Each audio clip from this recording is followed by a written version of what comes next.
So, ayan. Nag-prepare ako ng 3 mackerel para sa aking tinapa. Yan na siya. Isasalang na lang natin doon. Yan. So, abangan nyo na lang later kung paano at anong itsura niya pagkatapos.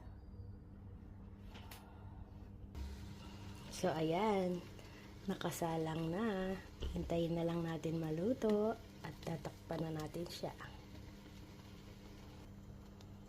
Mag-aantay na lang tayo ng mga 45 minutes. Ang ganda ibinigay ng tindero ang kakaibang hugis na troso sa kanya. Luto na siya. Habang hawak ang kahoy, umuwi si Geppetto at sinimulang gawin ang kanyang puppet. Ngunit nang hinuhubog niya ang katawan,